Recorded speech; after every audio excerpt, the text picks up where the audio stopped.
Let me formally welcome all participants of this conference to a blissful discussion with the aim of increasing, developing, and rejigging our SMEs to poverty reduction in the state in particular and country at large. God bless the organizers, Wider Perspective Limited of this conference. God bless Rivers State. God bless Nigeria. Thank you. Thank you very much, Mr. Lawson, representing the Honorable Commissioner, Ifeyinwa Wampate. We are happy you are able to join us today, and we commend the Rivers State government for your initiative towards SMEs. We believe that the impact will surely be felt. Next is the opening remarks by the Chairman, Wider Perspectives Limited, Mr. Kalada Apiafi. Welcome, Mr. Kalada. Your speech now. Good afternoon. Good afternoon, sir.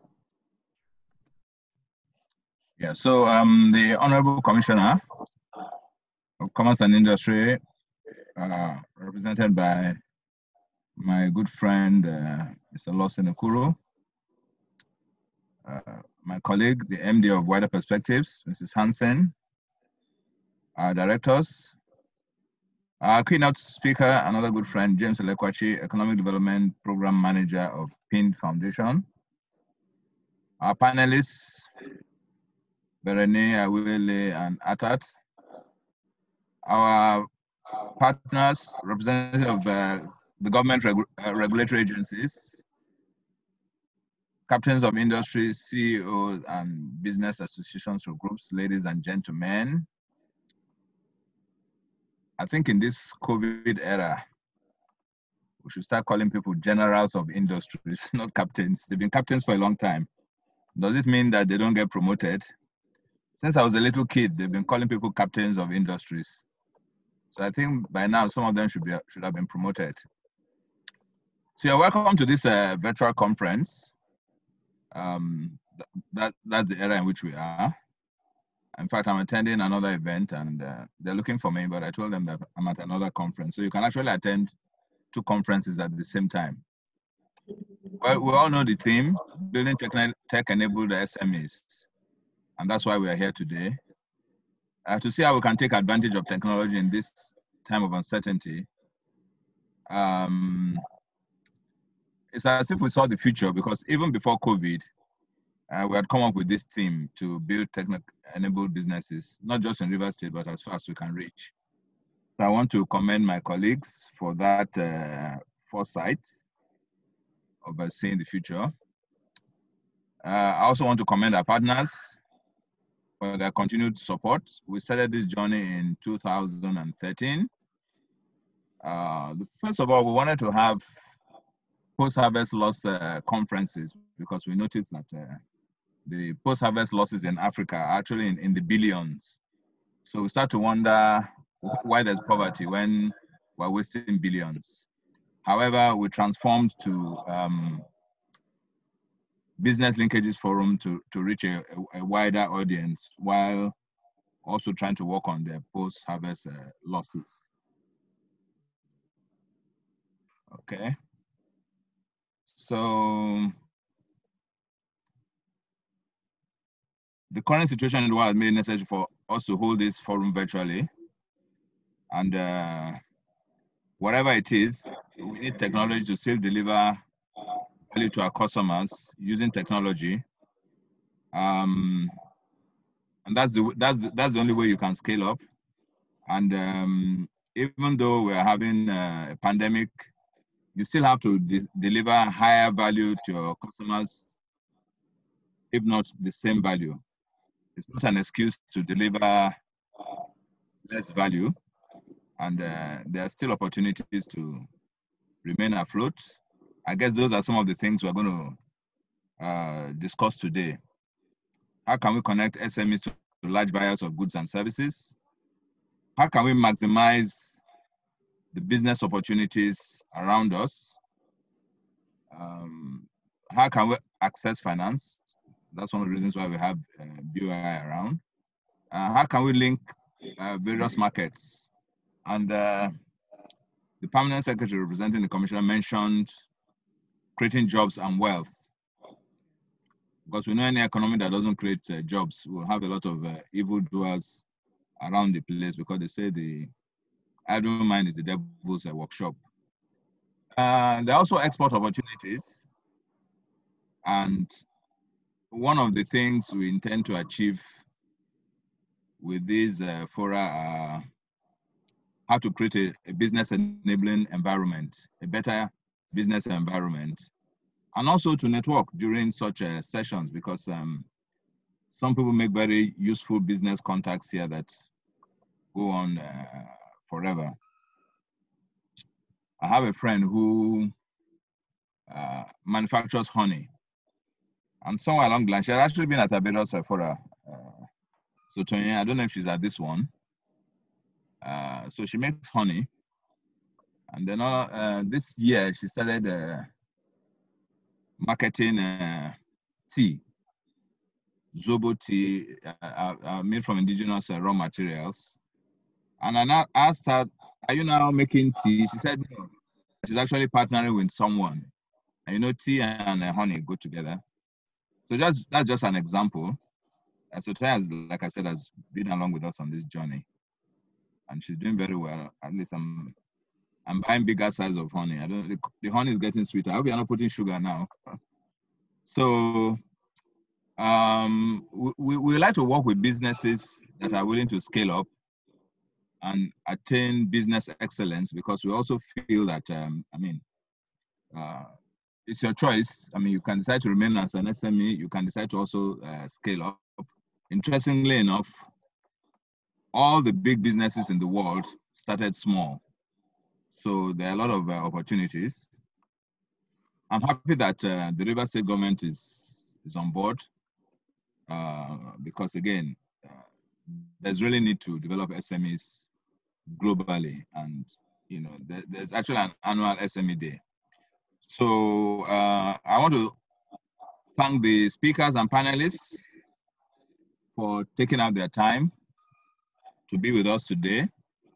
We know they have other things that they're doing, but again, like they say, it takes a village to develop a child.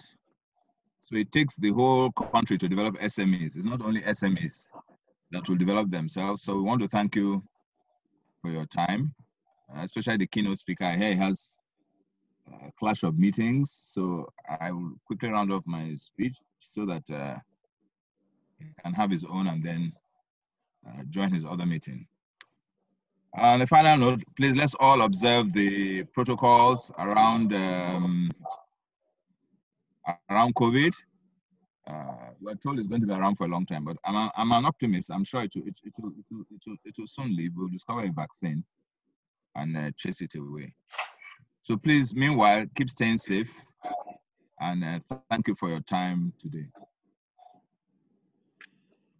Okay, thank you very much, Mr. Kalada, for that speech. We're very happy that you were able to find time to attend this conference, even though you are in another event. Thanks very much.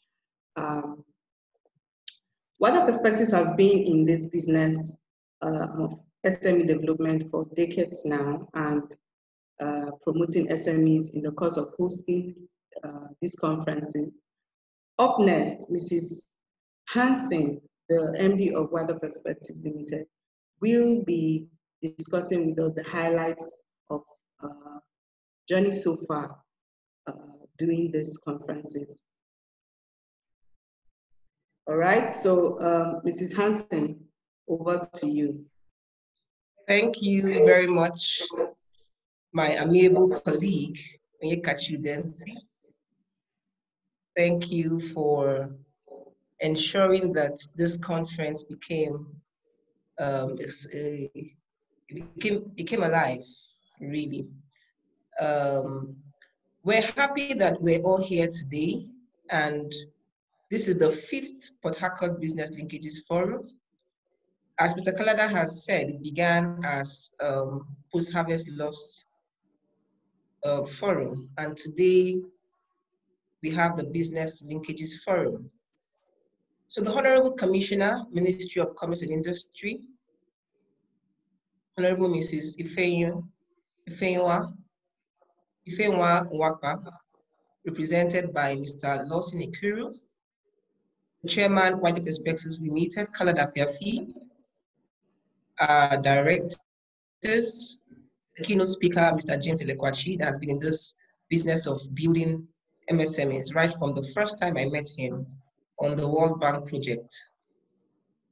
Our panelists, they've been in the forefront of supporting business development and also in diverse areas ranging from technology, insurance, and even business support, financial need. Representatives of governments, business regulatory agencies, we're happy you're here. We welcome you. Captains of industry, CEOs, and business associations present. Ladies and gentlemen, our dear partners, you've been with us all the way, shows that you're committed to SME development, and we're happy you're still on this journey with us. Ladies and gentlemen, we welcome you again to the 5th Business Linkages Forum, the Port Harcourt 5th Business Linkages Forum. Just as Kachi has said, my colleague Kachi has said, we hold these forums in different states and we've come a long way. I'll take you through that path.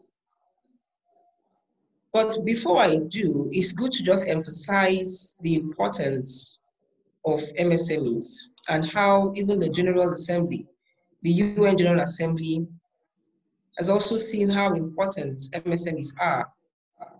So on April 6, 2017, the UN General Assembly set aside June 27 as Micro, Small, and Medium Enterprises Day because they saw that MSMEs play a very important role in any economy, and they're very important. They saw the vital role and in achieving, because they know that in achieving the 2030 agenda for sustainable development, MSMEs have a very key role to play, especially in the area of promoting innovation. Today, we're the world we're in, and there are a lot of innovative activities going on, and still more to come. And MSMEs are in the forefront of that.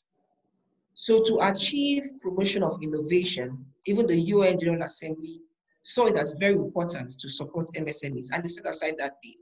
Also ensuring that there's creativity and decent work for all. And so it's important that we all are in this drive to support MSMEs.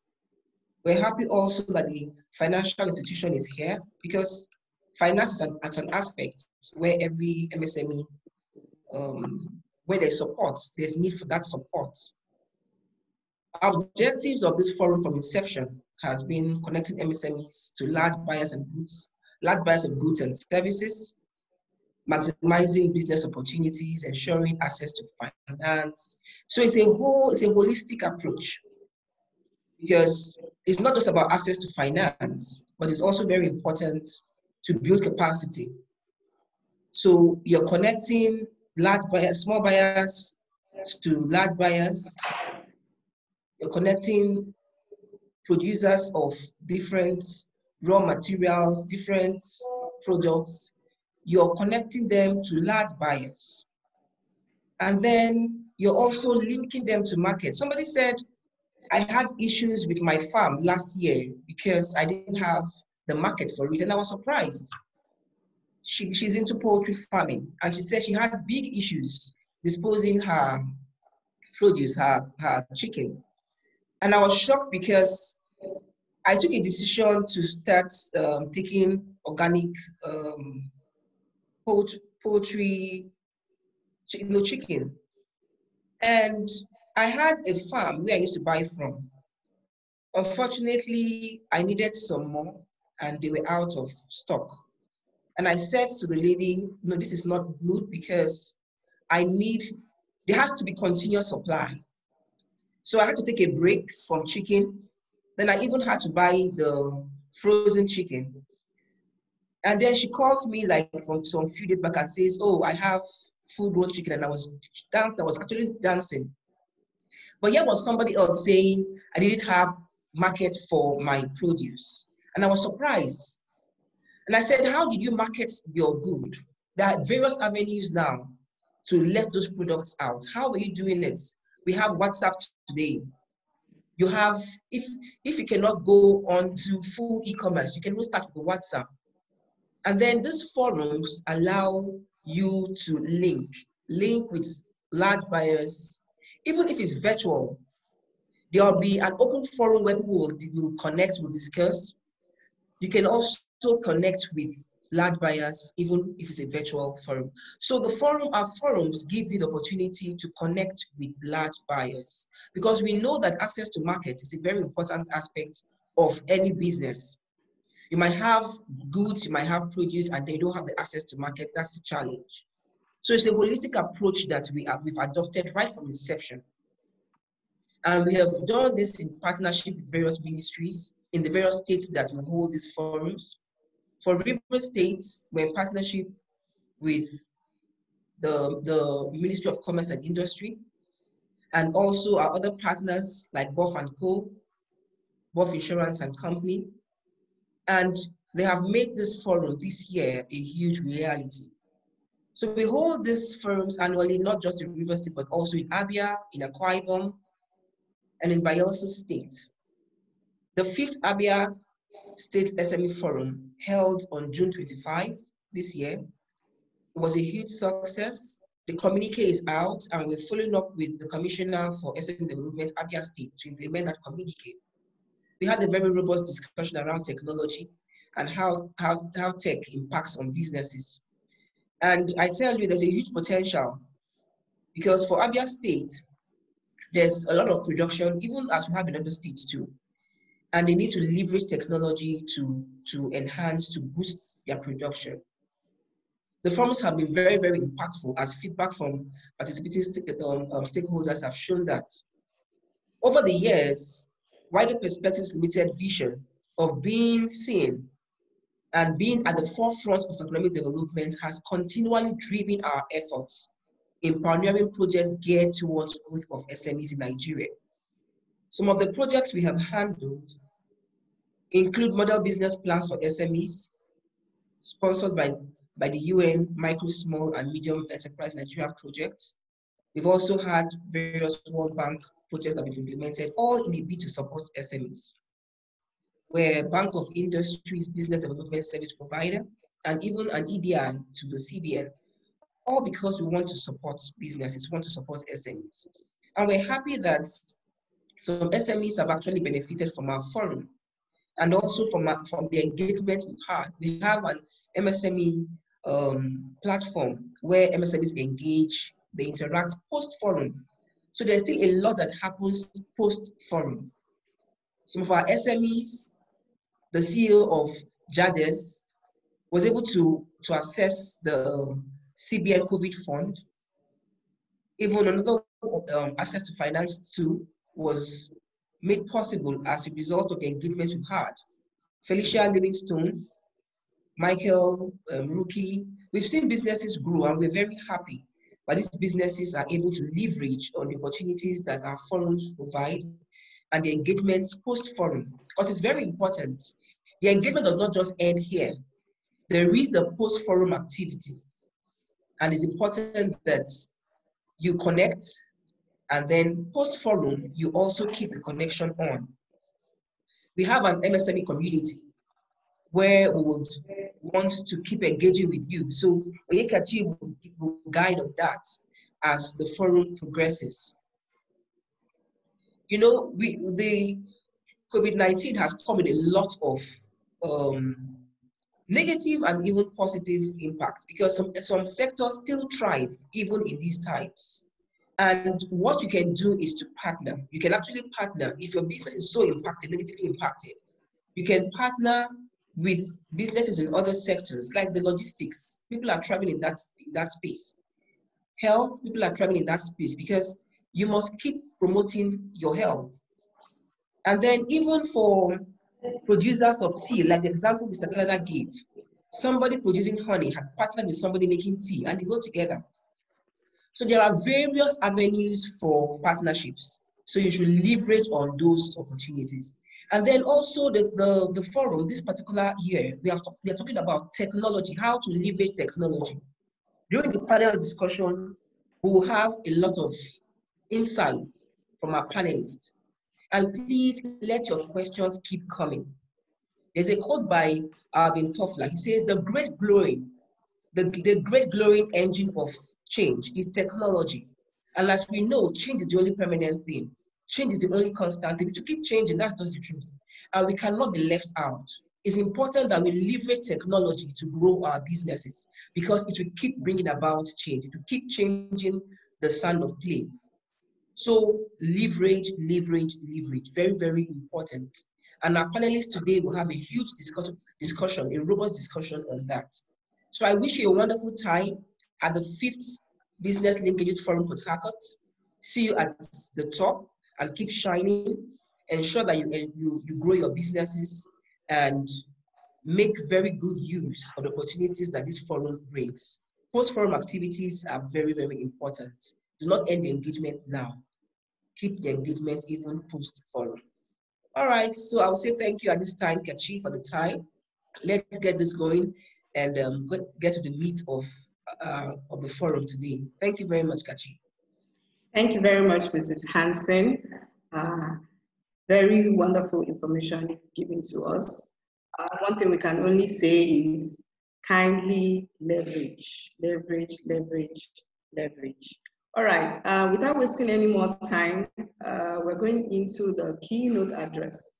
And to deliver it is Mr. James Elekwachi. His profile is going to be displayed on the screen right now. And I'll just quickly give you a small brief.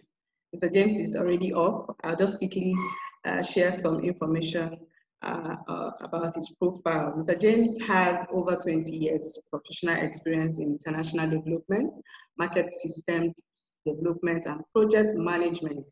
He's presently the Economic Development Manager at Chevron Foundation for Partnerships Initiatives in the Niger Delta. Before joining PING, he was Program Manager at the DFID Growth and Employment GEMS project. Mr. James was also on the DFID ProCom project as an intervention manager, having successfully completed initial role as monitoring and evaluation specialist. Mr. James worked extensively as the Business Development Service BDS fund manager and value chain expert for the World Bank Micro, Small and Medium Enterprise MSME project. He has an MSc degree in International Development Finance from the University of Manchester. Mr. James Elekwachi has developed strong competence in M4P methodologies, DCED results measurement, and value chain development. Mr. James was a recipient of the British Chevening scholarships, an award granted to mid-career high flyers globally by the Foreign and Commonwealth Office of the British government. Mr. James's profile truly speaks for itself. Having said that, Mr. James, it's your address, sir. Thank you very much, Onyeka. Before I start, first of all, I would like to thank Wider Perspective for the opportunity to be here today and be able to present the keynote address to this August event taking place in August as well. The Honorable Commissioner, the Chairman, Wider Perspective, my friend, Mr. Kalada, the Managing Director of Wider Perspective, Mrs. Hansen, and I would like to stand on existing protocol and then move straight. to the meat of today's presentation.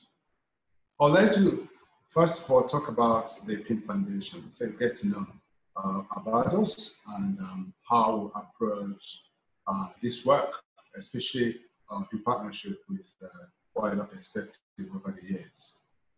PIN was founded in 2010 with the goal of sustainable reductions in poverty and conflict in the Niger Delta. And it tries to cover all the 9 states of the Niger Delta. We have the mission to build partnerships for peace and equitable economic development in the region. And our strategy is around gender and youth mainstreaming. And we also try to mainstream conflict sensitivity and as well as dialogue. And we use a participatory approach to achieve all this. We have expertise when it comes to donor coordination and as well as facilitating planning. We try to influence government expenditure and as well as building alliances for peace. So the PIN programmatic framework is around sustainable reductions in poverty and conflict in the Niger Delta. And we try to achieve this with 2 main program areas, the economic development and the peace building. And we also have 2 enabling programs, which is the advocacy and communications. And with all this, we have a number of programs, both in economic development and in peace building, that will then help us to achieve the overarching objective, which is poverty reduction and reduction of conflict in the Niger Delta. Next slide, please.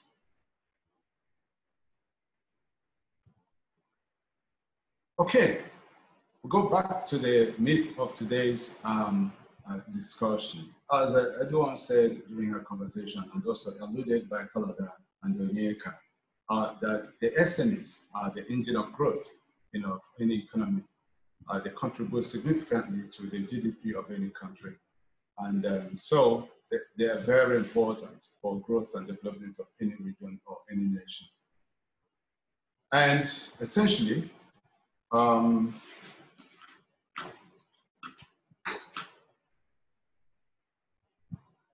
so it provides a viable means for achieving sustainable local capital formation, and it brings about jobs, income of everyone, and it can also connect private sector towards the growth of economic development. So it's also a very sure way to really have employment, because if somebody graduates from school and doesn't have a job, one of the fastest ways to really start up a business. In the Niger Delta, we have over 5 million MSMEs, and 99% of them are actually micro-sized, very, very small, and some of them are survivalists. And over 50% of those actually die after 5 years. So they don't get to pass their 5th year. So there's really a challenge, and that has to be hampered by poor support services. If you start up a business today and you're requiring some help and support, it's difficult sometimes to get it, The same thing with markets. So sometimes SMEs start without really looking out for markets, which is really the main starting point. The same situation with finances. They hardly get finance from the banks for obvious reasons. Probably they don't have good records and the rest of them, but they find it difficult, because the financial institutions do not really like to work with them. And even quality inputs could also be a challenge, not to talk of power infrastructure and poor enabling environment. These are all challenges faced by SMEs. Next slide. So PIN tries to support the sector by being strategic. So we try to be strategic by basically coming up with strategies to change the dynamics without being part of that change. So try to be facilitating. And we do this in the following areas. First of all, we have a core program around MSME development and linkages. And this is where we've been partnering with a wider perspective over the past 6 to 7 years. And we've done so well. And it's about strengthening businesses to support business services to SMEs. And most importantly also to facilitate linkage to finance and markets. These are very crucial ingredients for any SME to survive. And we also support organizations to do organize business forums and improve access to business information to SMEs, and also help them to connect with other businesses. We also work in specific value chains and energy projects by basically providing commercial extension services in viable value chains. We try to stimulate innovative market solutions that address all the challenges faced by SMEs, especially those in the agro enterprises. And we also try to provide opportunities that are enabled by ICT. We also do this through a youth employment pathway that actually has an ICT as one of the sectors. So developing this pathway, try to help people gain some skills and either link them to jobs, with employers, or they can also decide to establish their own business. And so we try to essentially also focus on ICT in helping to achieve this. The other speakers have talked about COVID-19. The reality is America became a super country today because it came out from the Second World War as the strongest country.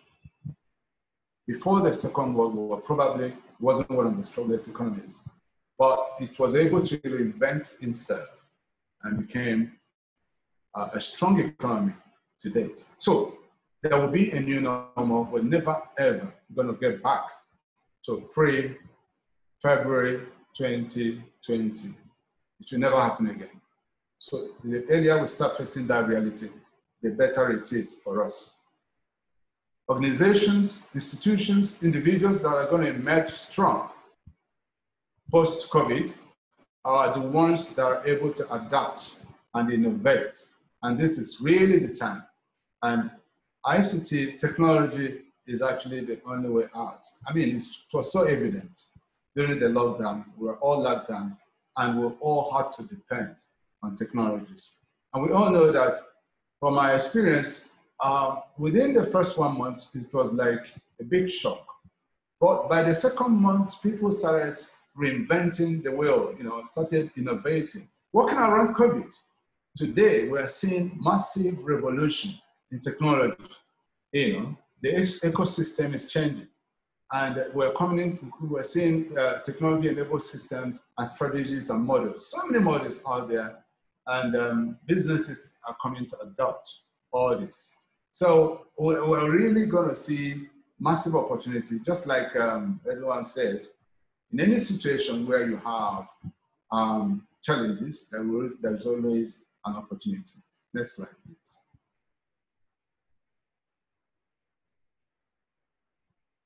Can we go to the next slide? Are you still there? Can you hear me? Yes, we can. Go ahead, okay. Mr. James. Okay. So I wanted them to turn to the next slide, but if that is not possible, I'll carry on. So technology SMEs focus also on providing products and services through ICT platforms. They are quite fundamental in driving innovations and create jobs in the process, adding to the regional and national GDP growth. How do we do this? We try to use research to understand what the constraints are, the kind of impediments that are faced by various organizations. We also try to develop solutions that eliminate wastages, that can improve efficiencies, and identify new value streams. So it's very important we do this. Eliminate wastages, identify those wastages, and try to eliminate them as much as possible. And that will make the situation to be more efficient. And also increase productivity, leading to firm growth and expansion. And we also expect that growth across different sectors will lead to increased jobs and GDP growth. So see the connection. When you eliminate wastages and try to improve efficiency, that leads to improved productivity. And overall, the sectors will begin to experience massive explosion. And that means there will be jobs, increasing income, and ultimately that's going to lead to GDP growth. So how do we unleash these economic potentials for tech-enabled SMEs in Nigeria and in the Niger Delta in particular? Those are the following elements. First, there has to be a policy framework, all right? Because governments are the enablers. So if government buys into it and implement policies that can improve the operating environment, that's the first and foremost. Second one has to do with later government incentives, especially the CBN support to ICT. Secondly, there has to be the infrastructure. So properly equipped ICT hubs and incubation centers is very important. And we also expect that we can expand the internet infrastructure to reduce the cost and also improve access. That's very important. Most times, if you are working in Europe and in America, it tends to be faster and more efficient because the internet speed is a lot faster. You're not thinking about breakdown in power and electricity. It's very important also to ensure that SMEs can operate in a very seamless environment that can reduce the cost of operations. So we expect an emergence of tech-enabled ecosystems for SMEs. And finally, it has to also do with knowledge and awareness. It's important for SMEs to understand that they need to embrace technology. There are opportunities in the ICT sector and the need for government action as well. And there has to be awareness on the applicability of ICT in the agricultural sector. And most importantly, let's promote ICT, technology-enabled SMEs among our youth so that that can become a culture. So I hope to meet all of you in post-COVID, becoming millionaires in dollars, rising from SMEs to becoming large big companies. Thank you very much, and God bless you. Thank you very much, Mr. James. Very, very, very insightful information you shared there with us. And just to reiterate, I'll just highlight some of the things you said that spoke to me. Life will never be the same as it was prior February 2020. When you think that it was just about 6 months ago, thereabouts then. Although people are shocked, however, there are solutions. Government has to provide incentives and infrastructure. One of them is the internet, which would improve access and reduce costs for SMEs. Another important information is that there has to be seamless environment that would also help SMEs to operate at reduced cost. Thank you so very much for that wonderful address. All right. So we're going to get down to the meat of the event, which is the panel discussion. But before we do that, we'll be launching a poll now. And while that is going on, I want to test how you are leveraging on technology for your business. And while that is going on, we would want you to listen to one of our sponsors, Buff & Company. Buff & Company is one of our sponsors this year who have, like we have said earlier, made this event successful. Mrs. Awele Ayesema is here. She is the head of Eastern Operations, and she's going to be telling us what Buff & Company does. So, Mrs. Awele, please.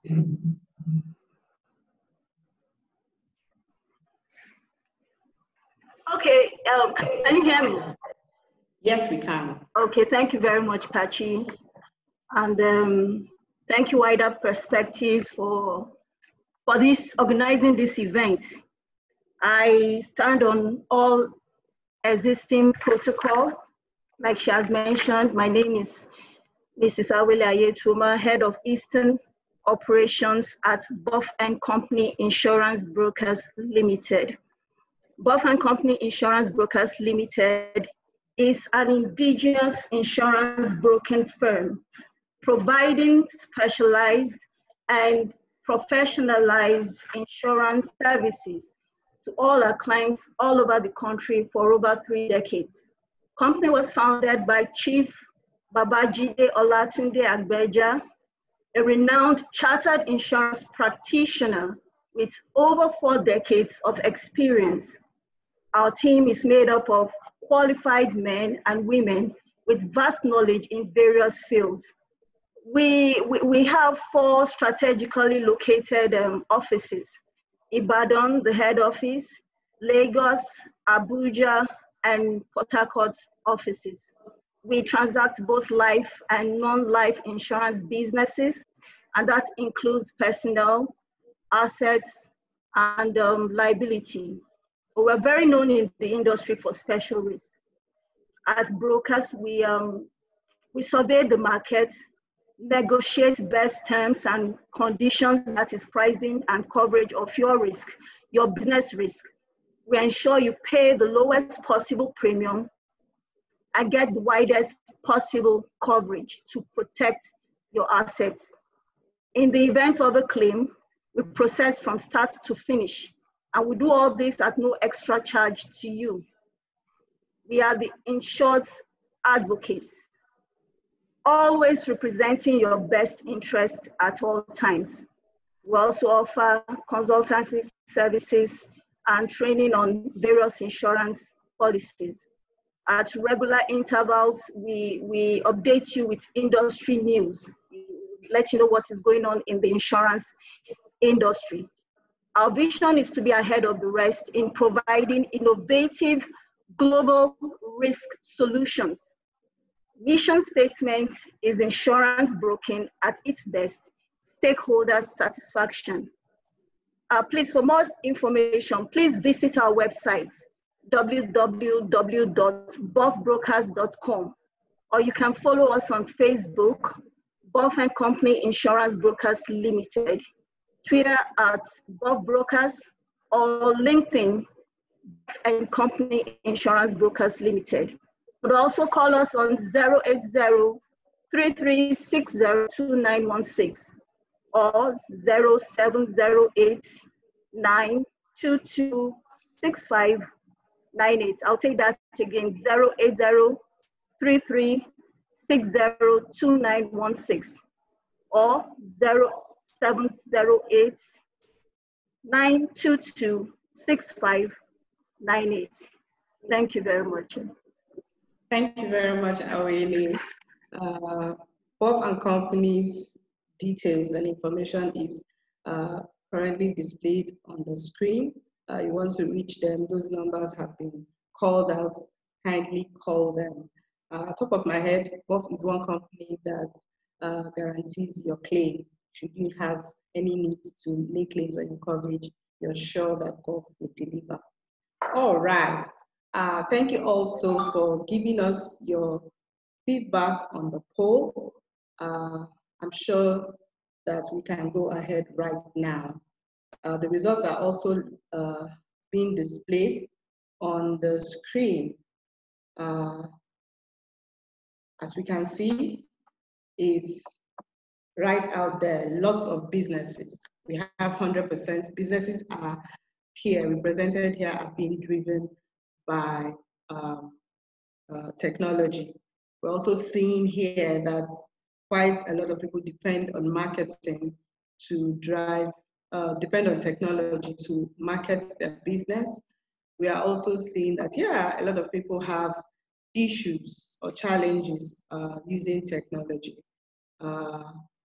We are also seeing that a lot of businesses were also affected by the lockdown. We're also seeing that people readily meet their customers on the social media. So it just makes the point obvious that we can't do without technology. So having tested that, we're going right into the meat of the event. We want to make use of the 2 hours we have here So we are going right into the panel discussion. And I'm going to quickly introduce our panelists to you now.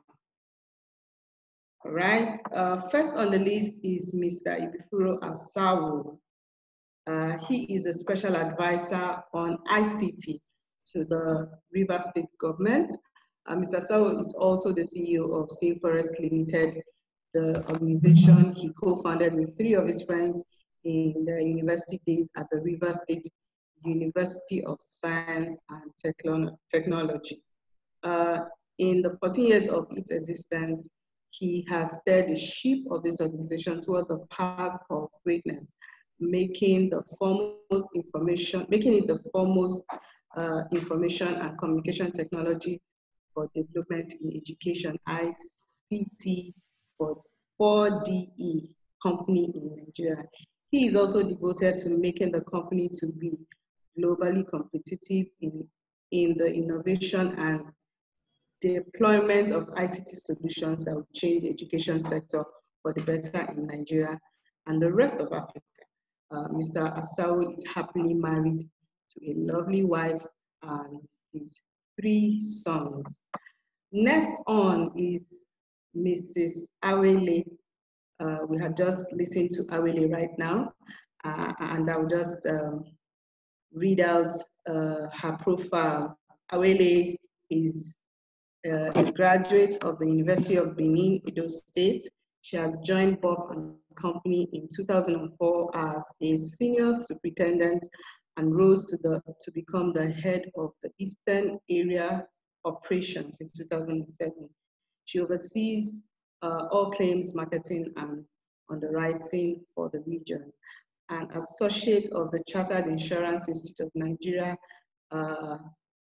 ISIN, by examination with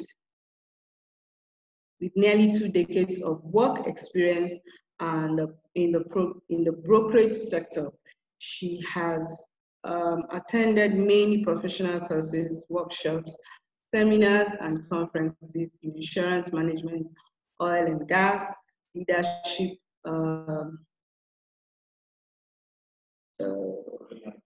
yeah, all right, I'm sorry. And in leadership matters. Awele is hardworking and has the desire to excel in her job to a greater height. She's a tireless worker with high penchant for excellence. She is passionate and has a high interest for tennis and is a fairly good player. Interesting there for Awele. Next we have Mr. Bernie. Mr. Bernie runs Neptals, an organization dedicated to building people and systems in Africa to leverage internet opportunities and solving local problems and optimizing potentials in tech, entrepreneurship, social entrepreneurship, and digital jobs. He co-founded Goldstream Media, a digital media and communications agency. He worked as project coordinator NGE Solutions, where he midwifed the marketing local global project at the height of the insurgency in the Niger Delta to bridge the gap between impoverished communities in the Niger Delta and global opportunities using technology by creating a two-way communications channel to help understand the real issues and fast-track real development. He studied mass communication and media studies at Collins University. Bernie organizes Startup Sunday, a periodic meetup of startups in Port Harcourt.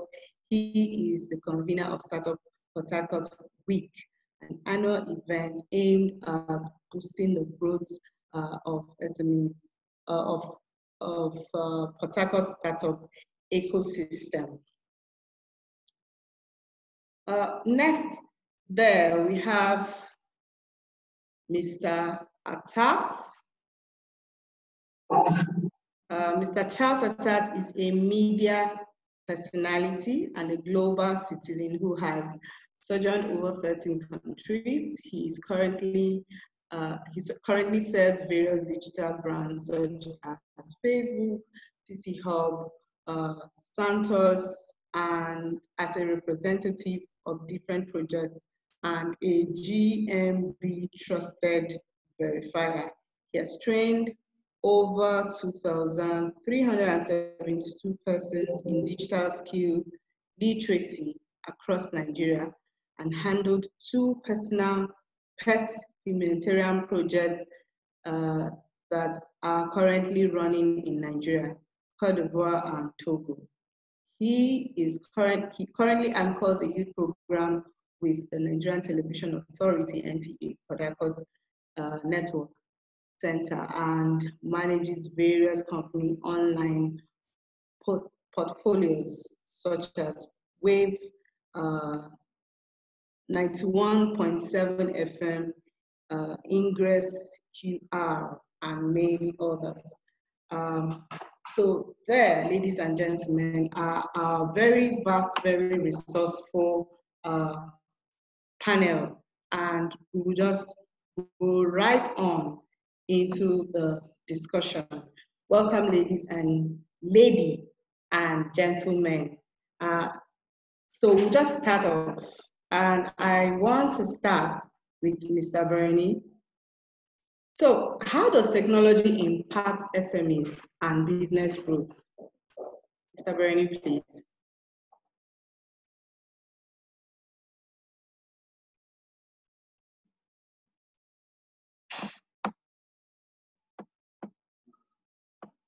Mr. Bernie is here. Can you hear me? Okay, yeah. Can you hear me now? Yes, I can. I'm sure others can too. Okay, thank you. Okay, so I forgot to unmute myself. So thank you, everybody here. Thank you, my co-panelists, those who are present here. The question, how technology affects SMEs, is a rather wide one, but I'll try to see how I can make sense of that. Now, like we all know, technology has come to stay, and it's something that has been very needed for SMEs for a very long time. And we all know that the use of technology will boost productivity in different ways. It will save costs. It will boost efficiency. For instance, a simple email from one person to another saves a lot of mileage, a lot of time, road time, and other things. Meeting virtually as opposed to meeting physically saves a lot. And by the time you put all these things together in the long term, you would appreciate how much you have saved. Also, technology helps in building capacity. Most information is available virtually now, and so it cuts the cost of training and the challenges and barriers that would affect or hinder the people in these organizations to acquire certain skills. So technology comes in that way as well. Technology also boosts transactions. I was talking with somebody a couple of weeks ago with this COVID. He runs a startup that helps with waste management. And one of the options they had pre-COVID was the opportunity for people to pay online. And it was a very big struggle to get clients to pay for that service online as opposed to physically. So you could imagine the challenge they had with going from door to door to ask to collect the money. But he said with the lockdown, they noticed that amongst the very difficult clients, they started getting that compliance, which saved them a lot. And now that the lockdown has been reduced, it has come to stay because the clients are now used to that system, and it has saved them, the costs of getting people to go to collect your money as opposed to paying online. So these are the ways that technology can help SMEs. Okay, let me quickly ask Mr. Attat. What would you have to say about that? How does technology impact SMEs and business growth? Well, it could impact small, medium business owners two ways, either negative or positive. It's up to them. It could help you scale up your business and get the flexibility that you wouldn't have normally at an affordable price. So that's how technology can help it. Sorry, Mr. Charles. Sorry, you are cracking.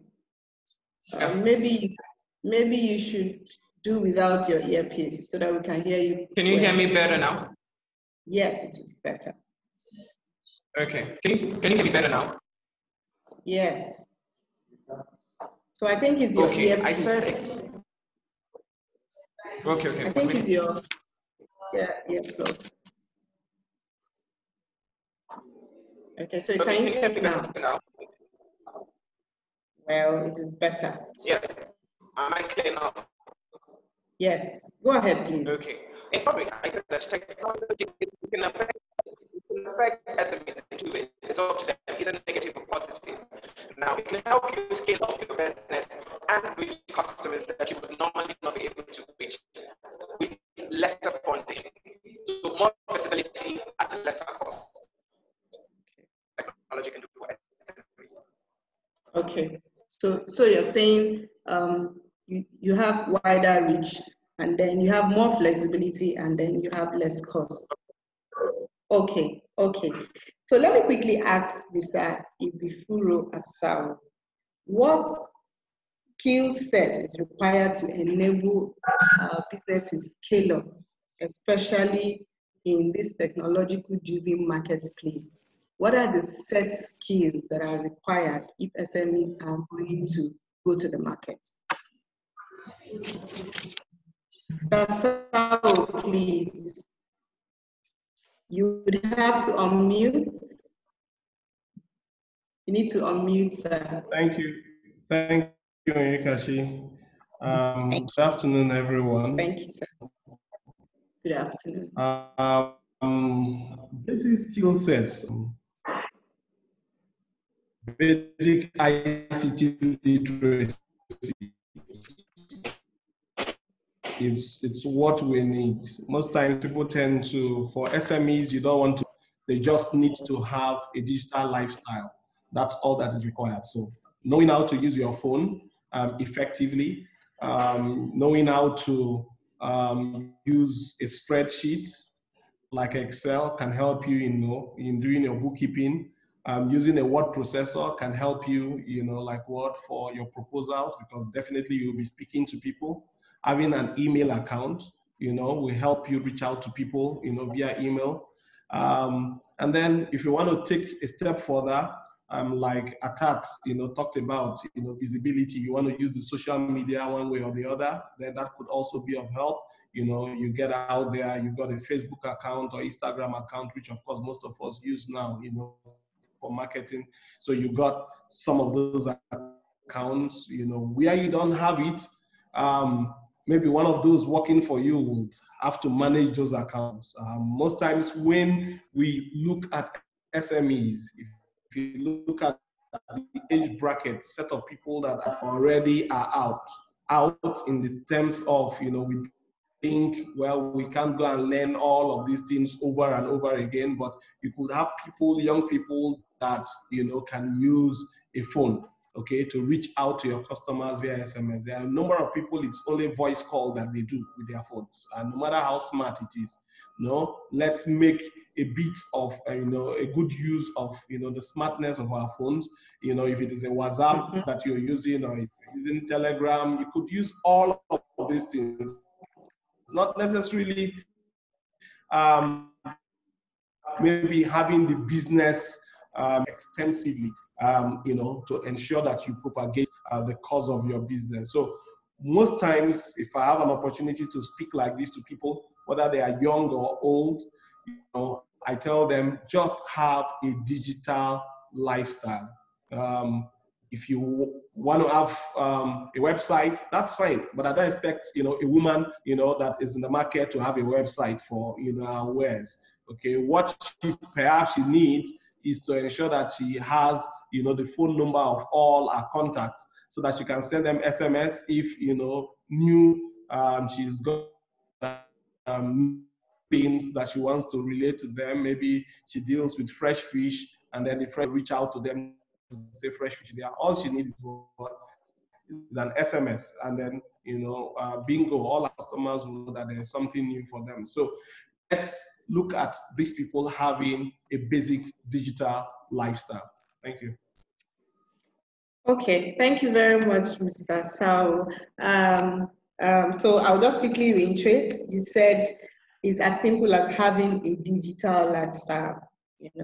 Simple things like know how to use your Excel, word processor, have an email account.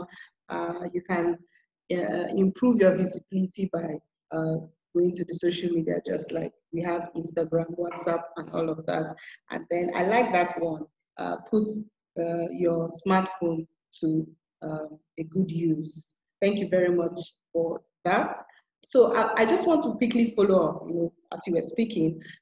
One thing that came to mind was, what are the opportunities out there? So we're in a pandemic situation and everybody is totally thrown out. Some have become better, some are booming while others are dying out. What would be the opportunities out there using technology? Okay, so there are quite a lot of opportunities out there. In the course of the pandemic, I realized that 4 things mattered to us, okay? I realized that 1, we all wanted to be in our homes. So shelter, I realized that shelter was very important. 2, I realized that food, okay, we all wanted to sustain life and health, good health, so we needed to eat. Okay, food was important. 3, our health. And so we were all very careful to follow all the protocols, so we took our healthcare, more seriously than ordinary times. And then 4thly, I discovered that, we still wanted to communicate. Yes, we were under lockdown, we couldn't go out, but because of our nature as humans, we still wanted to communicate. So ICT, became something that we could use. And so what do people, some of the superstores immediately set up their online stores, okay? And then we started buying. People like Amazon, between February and April, hired close to 200,000 people, all right? Because people were doing their groceries and, all their shoppings, online. Okay, so it was quite a massive one for them. Until tomorrow, it is still booming. The likes of Walmart and the rest of them are also now going online. I want to believe that the e-commerce companies in Nigeria also, received a boost because a good number of us couldn't go out like we used to. There were long queues in front of, most of the retail shops that we have in town. And so people would rather want to stay home and have things, sent to them. And so all of these tell us the areas that opportunities actually lie, okay? So ICT became an enabler, which of course it is, but it became very, very obvious. So our kids stayed 4 months at home, and then bulk of them are still at home. Just the exit classes now, they're in school because of exams. And so we're so worried about their health, the safety of our kids, their teachers, and so on and so forth. And we saw what technology was able to do, okay? If you look at events now, wider perspective, you recall, last time we had this meeting, we're all in a hall, okay? Yeah. And so video conferencing is now the order of the day. A good number of us, our meetings are now virtual. Zoom is now booming, Team, Microsoft Team, and the rest of them. So we could see the areas, okay? The same thing, even the lawyers, the judges are telling us that the courts, they want virtual hearing. And so we started virtual hearing. The doctors also are asking for the same thing as well, that they want telemedicine, they want, virtual consultation. And then we had that as well for them. And so we will have this. So school is now virtual. So most of our children are actually still going to school, not really going to school, but school coming to them at home now. Okay, so we can see what technology is doing. The market people also, most of us called the market people. of the markets were shut, if you recall. And so we called our customers, that sell us things. And then, from their homes, it is either we go to their homes to pick things up, or they came to us, to deliver things to us. So technology, we can see all of these opportunities, there. So we need to look at the trend and then also begin to align ourselves. So if your business does not have any of these elements, that we are talking about in terms of money, Bernie told us about online transactions now, people receiving money. So you found out that online payment increased. So the likes of QuickTeller, Paystack, and the rest of them had more transactions done on them, because even the banks at a particular point in time were shut. We couldn't go to the banks. Even now, they limit the number of people that go to the banks. Most of us wouldn't want to go out there. The risks are still high. Of course, if you use the ATM and it's not sanitized or decontaminate, as the case may be, they say you could also pick some things there. So people are still scared. So how would you want your things to go? They even told us from the COVID protocols, handling physical cash, without sanitizing is also risky. So most of us will rather want to do these things online. So if you do not have an online transaction platform for your business, you become, an endangered species, Because if this continues, then before long, you will not have people patronize you the way you expect them to patronize you. Okay, thank you very much, Mr. Furu. I hear. So you just summarize. To summarize, you're saying you have to look at your space, your business, and then align. Okay, very strong advice, I would say. Mr. Tat wants to make a small contribution to the second question we had asked about the set of skills we need to have in order to be able to scale our business. So, Mr. Tat, you want to add to that now? Three things I think everybody must have. Research skills. That's one thing I've realized. We need to have research skills. You need to go on the different social media platforms and find out what people are talking about your kind of business, where your audience are. And all of these tools are free. Things like Google My Business, Google Trends, keywords. You can get all the services for free. You need to have digital marketing skills. You need to have that. With over 203 million Nigerians connected to the internet as of January 2020, why are you not marketing online? And then you need to have communication skills with emphasis on content creation, because content creation now is like the new money. You can only sell business when there's a story behind it. So that's it. Okay. So I hear you say you have to have digital marketing and then storytelling. Thank you very much for that addition. You are coming from the insurance space. We also know that there are issues, security issues, a lot of concern, there are a lot of scammers, there are a lot of things that worry us. I, for one, I worry a lot when I have to do something online, because it's like you're putting your information out there and who knows who will get it. So let me ask, are there security issues when you're doing your business online? Please unmute and let us hear you.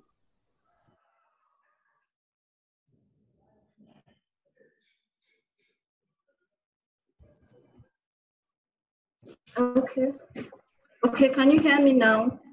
Yes, we can. Incidentally, I didn't hear you call my name.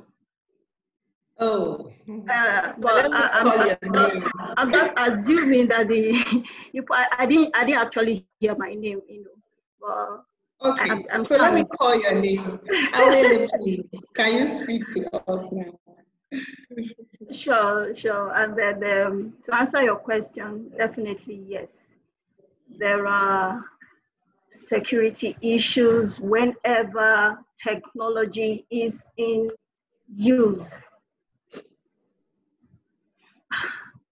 Can you see me? Yes, we can. We can see you. Okay, so technology, social media platforms, And transactions done over the internet are usually means by which companies, businesses transact their day-to-day businesses. And these are also means by which they meet their clients and customers. However, these venues are also gateways for attacks by hackers, internet fraudsters, and even insiders from the companies. You have security risk, and they are known as cyber risk. So yes, there are many security issues whenever technology is involved. So what are these issues? Let's address a bit. What are these issues? Okay, having a knowledge, about some of the risk involved with technology is almost like having the battle half won wherever you're trying to avoid them. So some of the very common security risks or attacks that you have is what is known as phishing. Phishing, and this is very common. Probably, most likely, every one of us must have experienced it at one time or the other. And this is the use of fraudulent emails or phone calls to try and get someone to give out sensitive information, such as their bank details. You get an email that includes a link to what seems to be a legitimate website, where you're asked to give out your details, or you could also receive a message asking you to call a number to discuss issues concerning your account. That is actually an attack. It's a phishing attack. Another one is a malware. A malware is a malicious software that has harmful intent. It corrupts your business information. It will cause your system to fail. And sometimes it will secretly record your company's activities, definitely to use to harm you. A malware infects a computer, usually after a phishing attack. If you proceed from that phishing attack by clicking on that link, you're most likely downloading a malware. You're most likely going to experience a malware attack. Then there is another type of attack, which is the ransomware. The ransomware is a software that blocks access to your computers or your files until a ransom is paid. You come up to work, you try to log in, and you just can't. Or you have a very sensitive file and you just can't access it. This is a ransomware, and they will not let you in there until you pay the ransom. It's actually a very common one.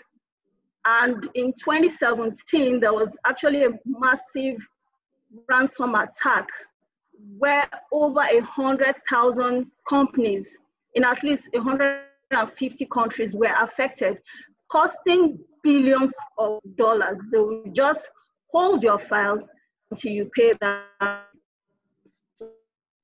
The most common one, again, another very common one, which I'm sure we all experience every now and then, is a computer virus. Computer virus malware, which replicates itself through the internet. It will delete your files and damage your programs.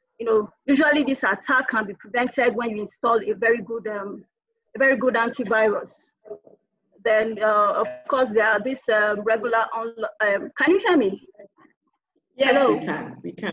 Yes, Hello? we can. Okay. Yes, we can. There is, all right, thank you.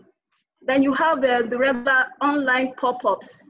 You're browsing the net, you're on the internet, then they just pop up here and there. Generally, they are harmless, but in some cases, clicking on them can initiate a malware download or even a computer virus. Okay. Let me ask Mr. Bereni quickly. Mr. Bereni, please, would you want to say something about these issues and how they affect businesses?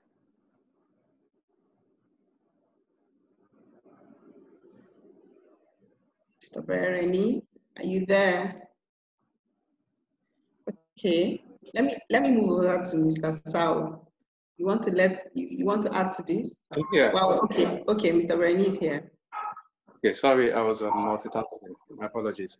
So, can you ask the question again, please? Okay, so we've been discussing that there are issues, and Awele has been letting us know that there are issues, and she's buttressed a bit on the kind of issues that exist when you are using technology to drive your business. So I'm asking now, do you want to speak more about these issues and how they affect businesses?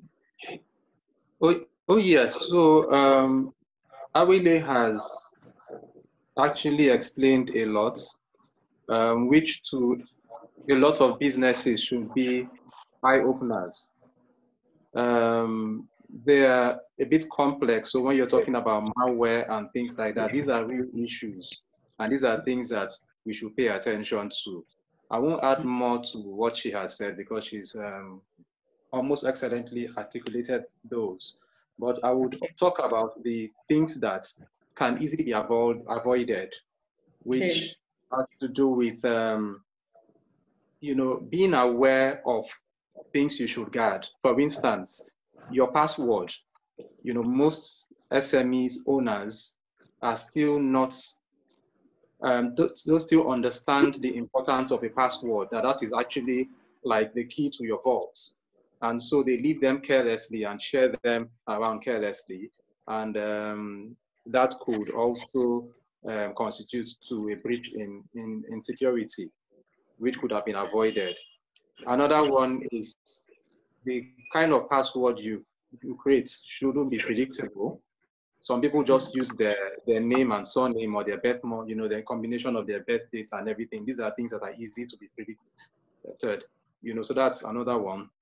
The other one is standard practice now. I think the safest way to, the safest password is one that has 12 characters, that includes uppercase, lowercase, numbers, and symbols. So these are things that we have to, begin to take very seriously now, because we are getting into the stage of having majority of our population being smart. And what that means is that more and more people are now aware that they can have access to people's emails and have and retrieve sensitive information from those. So people need to be smarter now in how they can protect themselves, because research has shown that most of the attacks, are actually as a result of these things that could have been avoided. So that's what I will add to it. Thank you very much. Our time is really running fast, and we'll have to run really fast.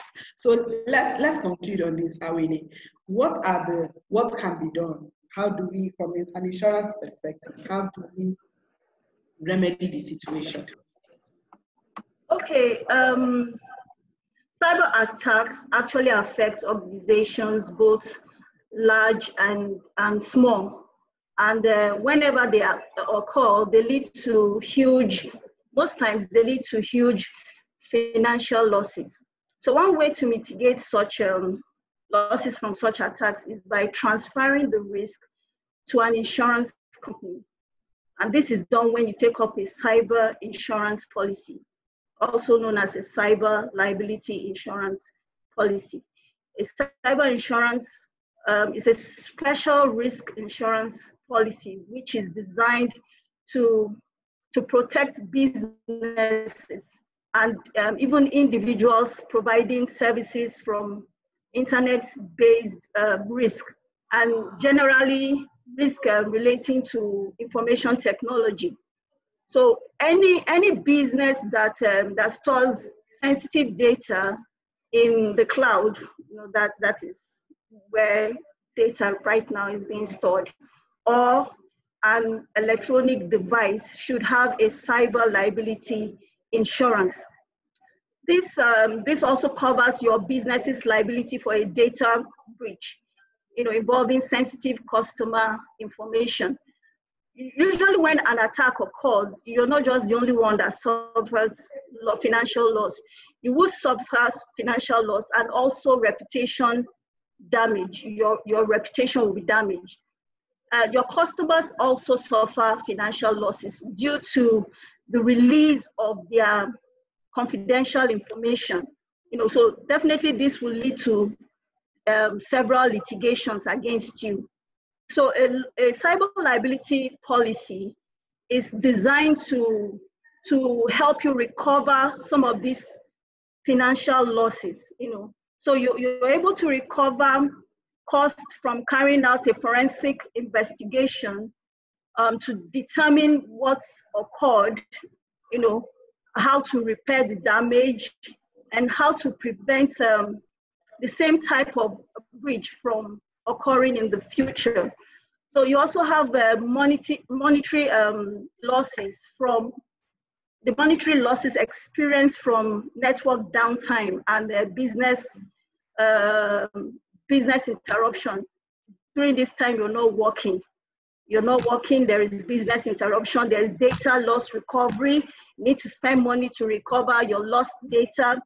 There is money spent in trying to manage the crisis. You also need to spend money to repair your damaged reputation. So these are part of the expenses you can recoup from a cyber liability policy.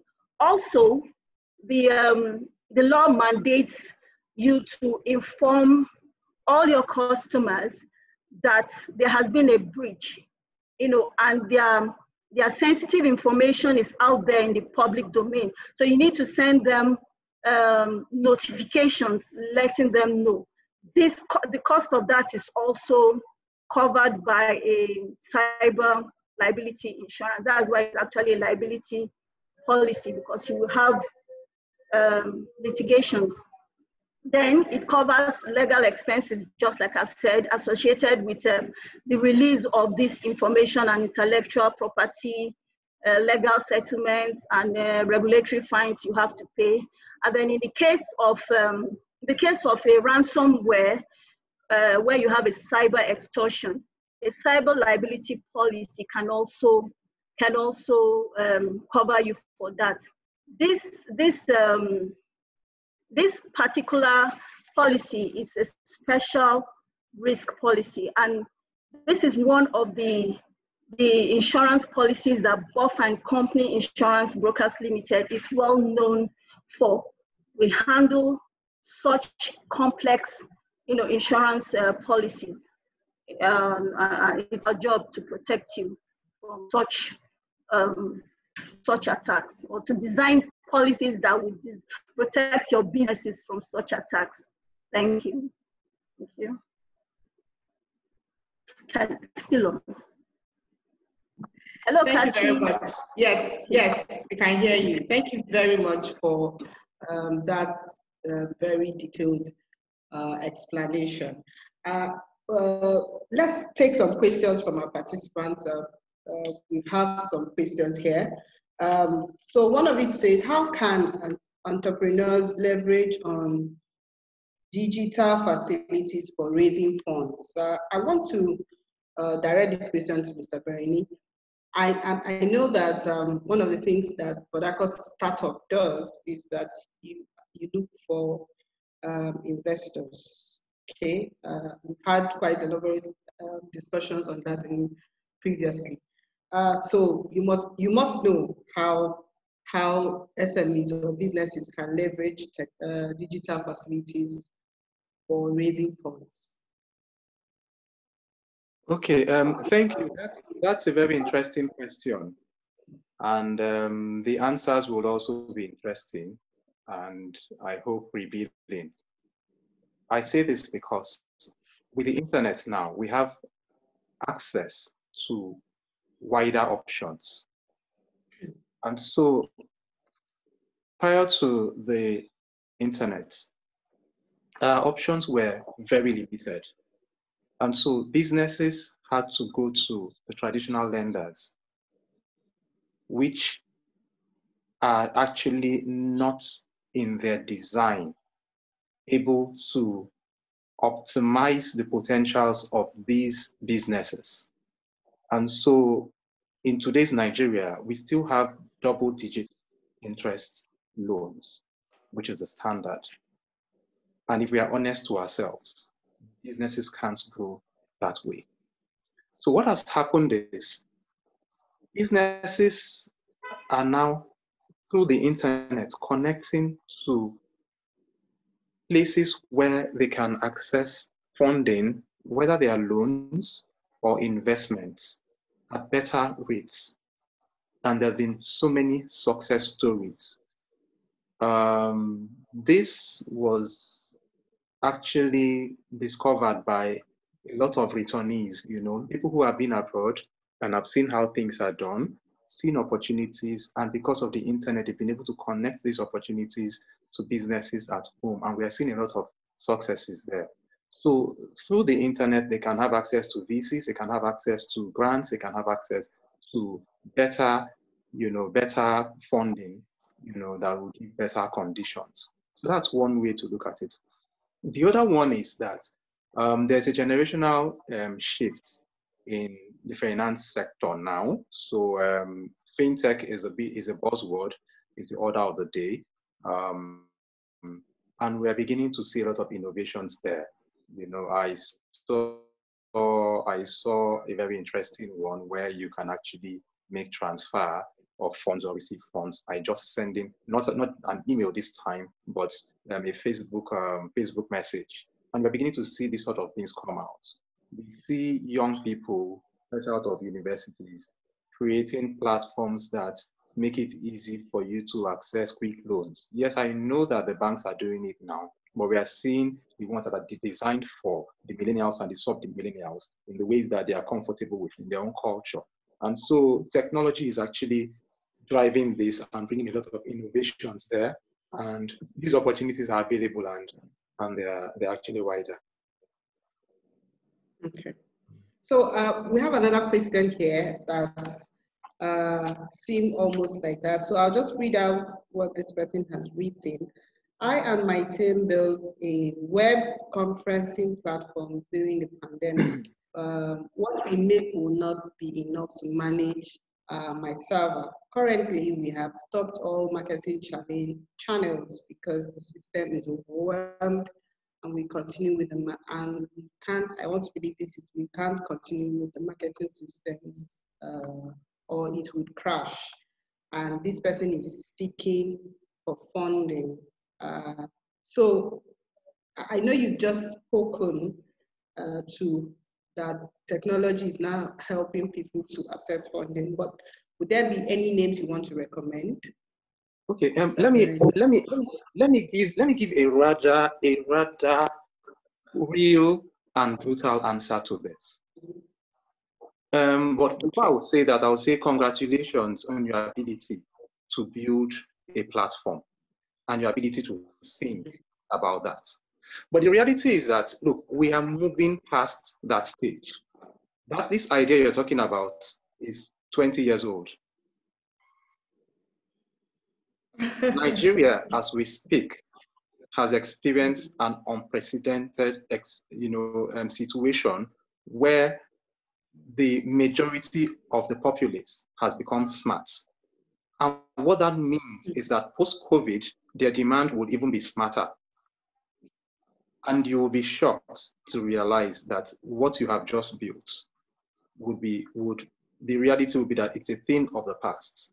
Now, I say this because a couple of months ago, you could go to a school and submit a proposal that you wanted to build a website that would enable them learn online. If you go to the school today, they'll work you out because Google and the rest have offered those services. So what new service are you rendering, and what will get investors' attention?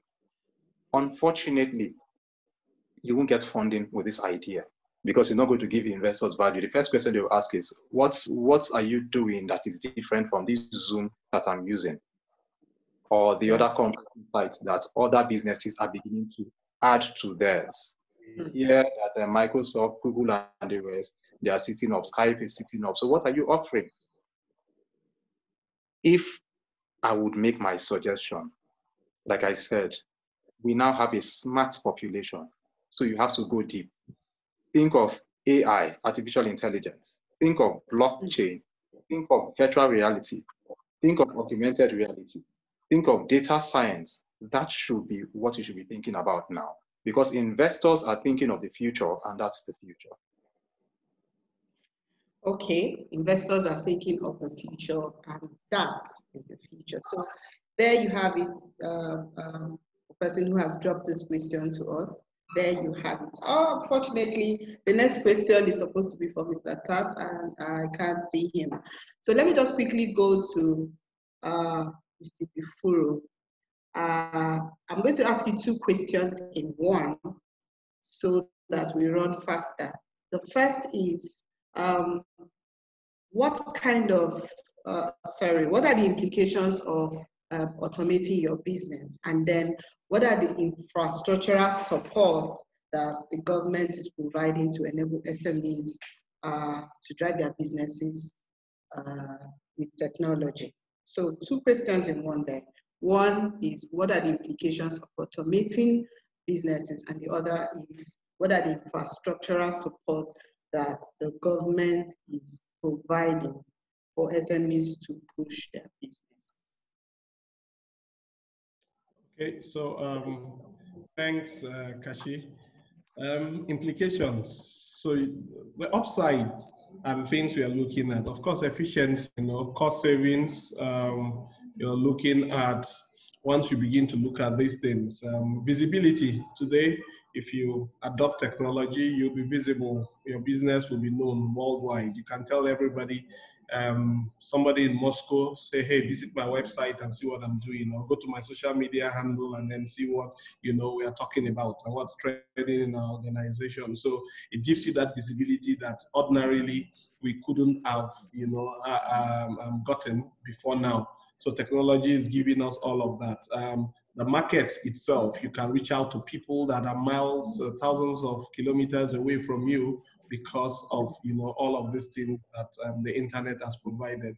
And so in terms of cost savings as well, convenience, you're giving better experience to your customers.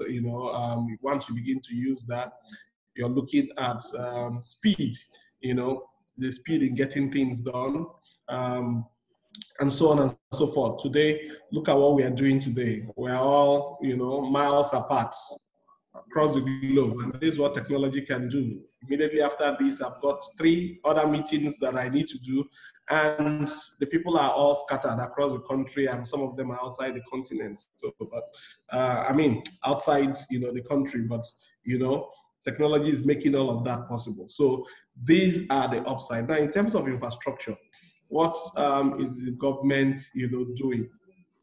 At the moment, we are still working on the ICT policy in the state here. The government is actually looking at that. One of the things we focused here, now maybe I'm just wearing my government cap now, right? Yeah. One of the things that we are looking at is first and foremost to see how we'll be able to concentrate basic things. So the Reef Tech Creek is available, where we have provided the basic infrastructure that any tech startup will require. Okay, there's power, there's an STM1, and then of course there's the room for capacity development. We've got a coach and a mentor in there who is quite exposed. Is a UNIDO trained coach, who will take you through the things. And we've got 1 or 2 companies out there, startups that are already making the rounds as well. And so that's one thing that the government is doing. How do we develop the emphasis? I'd say the emphasis, yes, put some of these things out in terms of infrastructure is great, but we need to also ensure that the ecosystem is developed, and the emphasis has been on developing the ecosystem. If we have the right ecosystem,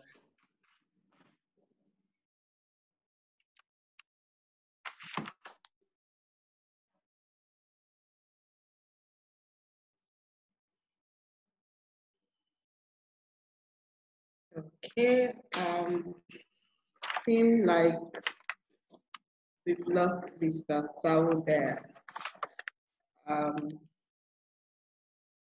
Well, while we're waiting for him to come back.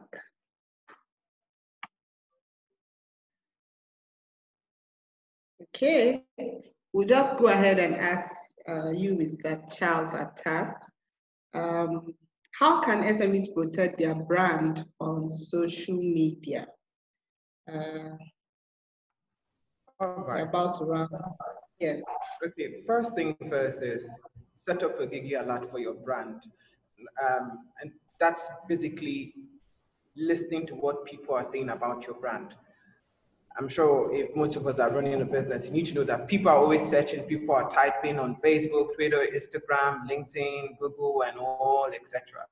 But when people type things using your business name or keywords, you get an email notification that would say, so business. Now you can schedule how you want to get this alert, if it's weekly, if it's monthly, if it's daily, but at the end of the day, what are people saying about your brand is important, because we get situations where people clone businesses. Yeah. Then ensure that across all the platforms, your business is well visible and secured. I'll tell you, like Google My Business. You have business owners who on Google My Business platforms, they've created their platform, but it is not verified. And verification is free. So in that scenario, you have somebody who knows how to claim your business. The person goes online, claim your business, puts his contact. Now, people would go on Google My Business, contact that person, and end up doing business with that person with what you've set up. So ensure that on all platforms, your businesses are secured with your details. And another thing, always set up a two-way authentication process. Whether it's your email, whether it's your Facebook, whether it's your Twitter, and have a particular device that you can go on these platforms from. That's another thing. So these are the few things. Particular device. Yeah, so if these are the few things I think if you go through, you'll be able to, protect your business and manage your brand reputation. Okay, thank you very much. We're gradually going to round off this session so that we can wrap up the entire program. Let me just quickly mention that the HOD, the head of department, SME Ministry of Commerce and Industry, is here with us, Mrs. Aminye Ike Sali. You're welcome, ma'am. We're happy you're able to join us. All right, so at this point, we're going to have our panelists give us their final words. So please just 1 minute each. Let's start from Mr. Charles. Kindly share with us your last words. Thank you. In summary, was echoing. Please go ahead. Go ahead. Yeah, in summary, I would say know your brand, secure your brand through different listening tools, and ensure that you upgrade your researching skills. That's the 3 things I want people to know. Okay, thank you. Awele, please, let's hear from you. Last words.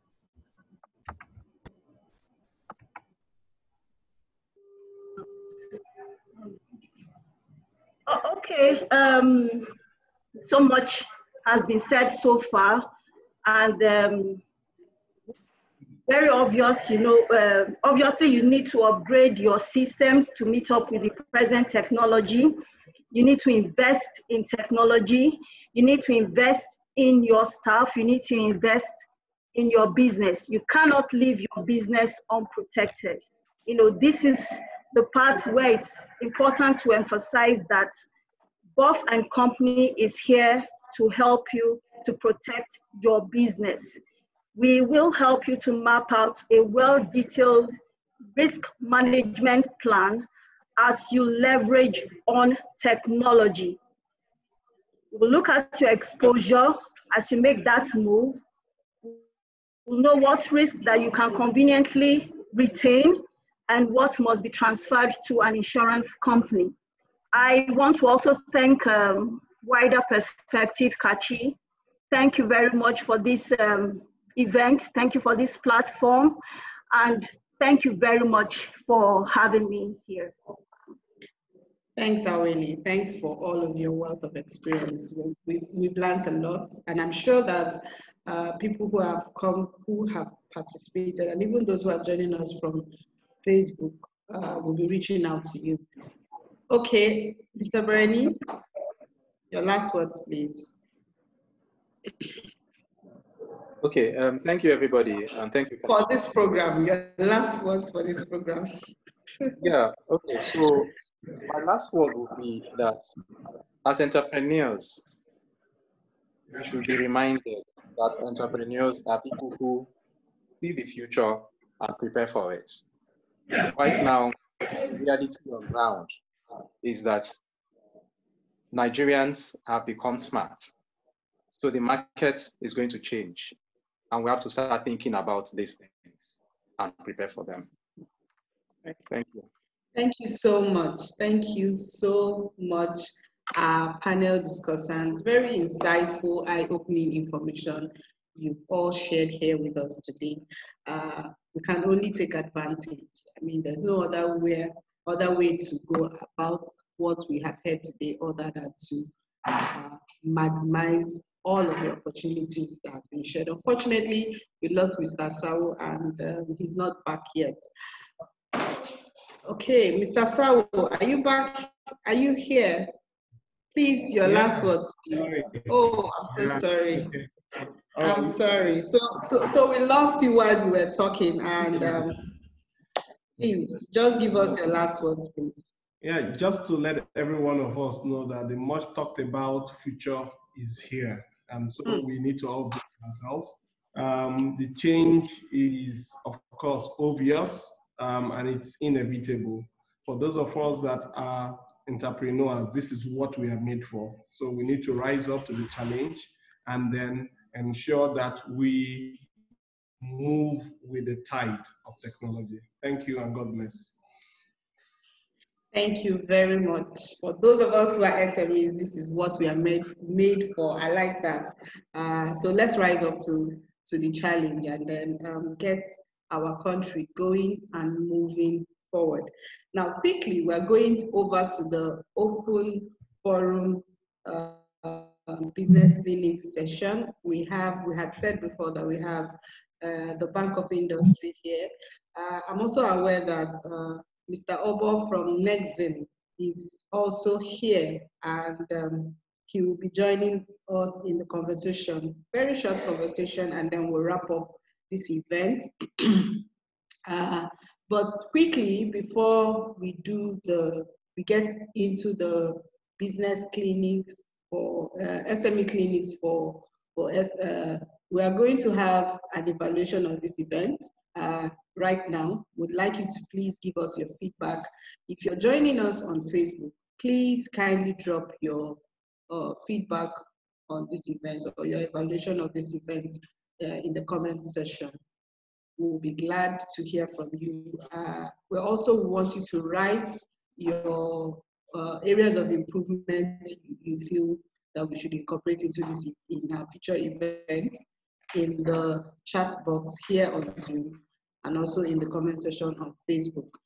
We are eager to hear from you, so kindly drop the information. So the evaluation is up now. Please go ahead and give us your feedback. Now, while we're doing that, let me just quickly let you know that we have Mr. Harry from the Bank of Industry, Mr. Obo Fem from Nexim Bank, and they would be answering some of the questions that we have. Mrs. Hansen, the MD of Wider Perspectives Limited, she will be moderating this session, and I will just hand over to her now so that we can maximize the short time that we have.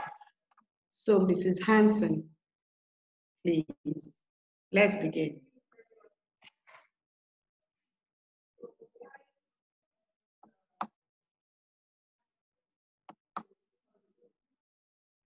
Mrs. Hansen, I'm not sure we can hear you. I can't hear you myself. Sorry. Yeah, okay.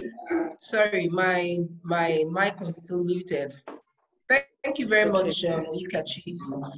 And I will kindly request Mr. Harrison, please kindly put on your video.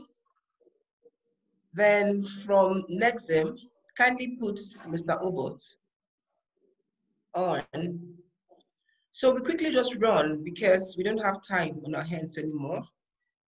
We've heard a lot about how important it is for businesses to think technologically at this time.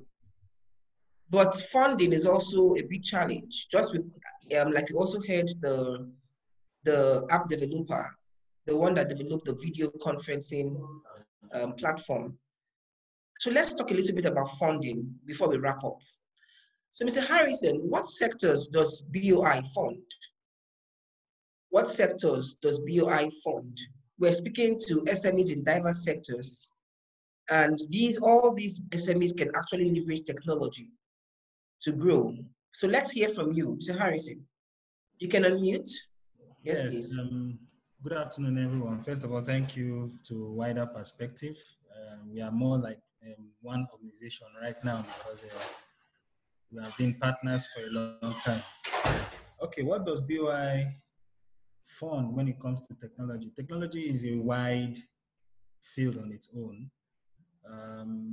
If you look at what it means from our own standpoint, it's the application of scientific knowledge for practical purpose, particularly machinery and equipment, used to make the delivery of services as well as production of goods more effective.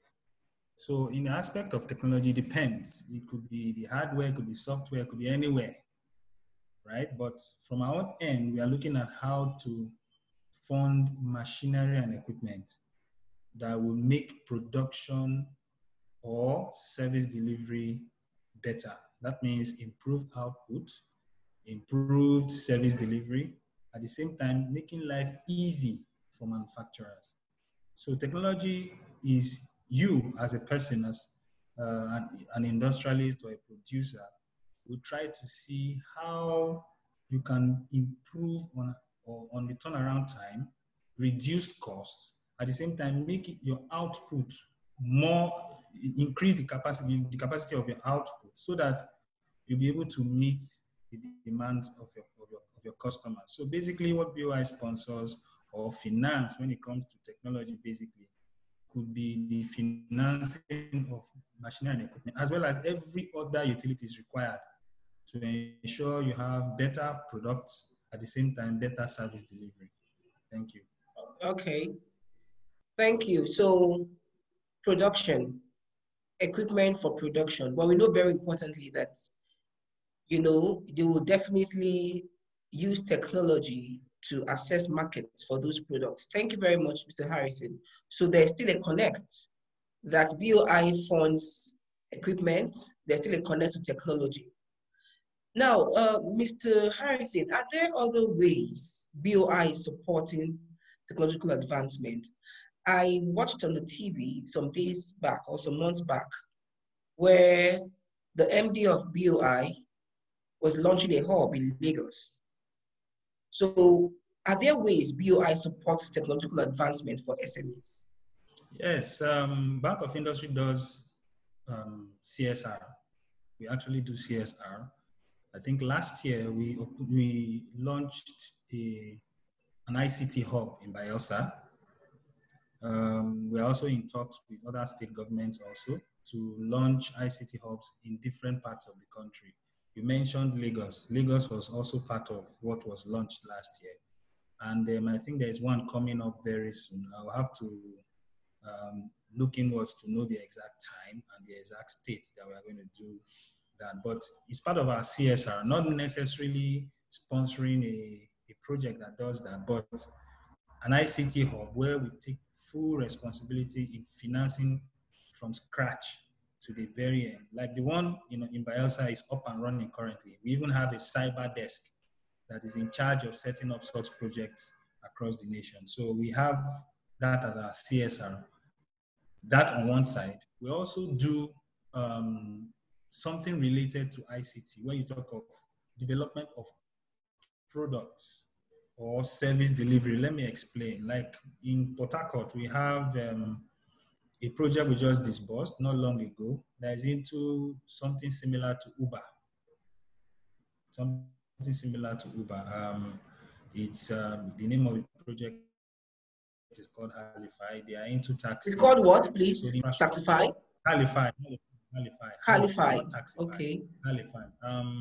What they do is to the same with Uber or Bolt or whatever service is available. What we did was to sponsor the infrastructure in terms of the ICT aspect of it, while they now are responsible to recruit drivers or riders into the platform. So, of course, if you want to set up a platform that can make life easy, the back end of the service you are about to deliver is what we can come in to get you. For example, servers, bandwidth, storage, those aspects that will make your services efficient. Of course, we can come in and assist. Using that as an example. Okay, thank you very much. So it's interesting to know that the Bank of Industry supports technological advancement and that they just did that, supported an app or a tech intervention, even here in River State. We're happy to hear that. And the hubs being set up in various parts of the state. It shows that you know that technology has its place in SME development or in industrialization of a nation. We have Mr. Obo, Mr. Obo from Nexim with us, Nexim Bank. We're happy to have you, Mr. Obo. We can't hear you. I can't hear you. I think others can't hear you.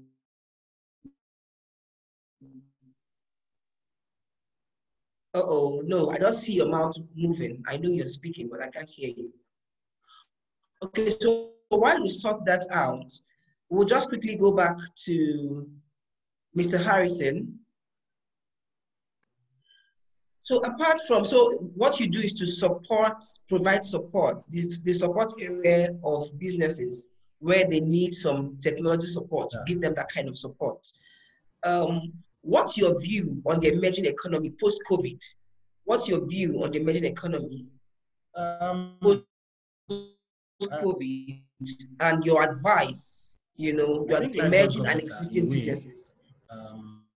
It's just that we are getting used to the new norm. Life just got better, and I think people should start becoming creative. I think basically that given the post-COVID situation we find ourselves now, because I think we are on post-COVID, despite the problem we had. If you are going to do any business, you have to start imbibing the culture of understanding that whatever you produce must go online. And you must also factor in the platform angle of it, where you feel when you make your production or when you produce or want to do services, you should always ensure that you set up an IT aspect of your business such that customers don't even need to know where your factory is. Customers don't need to know what your production hall looks like. All they should be looking at is good products. Then number two, you should think of how you do logistics, because nowadays delivery of goods and services is on the high because, of course, many people are still at home, and the service delivery is made easier when you have a good structure such that having marketed your product and people are now interested, irrespective of the location, you can take the products to them. So basically, if you want to succeed in this new situation we find ourselves, it's good for you to be creative and find a way either to patronize platforms that already have such infrastructure, or you set up your own very little one, because that is the only way you can actually thrive in this new season we find ourselves. So my advice is this: factor in this aspect of service delivery, home delivery of goods and services to your customers, either by patronizing existing platforms like we have the Jumias, the Kongas, and all those platforms, or you set up your own small platform, make yourself also very present in the socials like Facebook, Instagram, Twitter, and every other place to make sure that you brand your products, push them out, and get as much customers as possible, because the world is a small village now. It's even got smaller now. Thank you. All right, thank you so much for that, Mr. Harrison. You just summarized by telling every business person, no matter how small, no matter how big, you need to go online. And you do not need to reinvent anything. If you have the capacity to build your own platform, you can.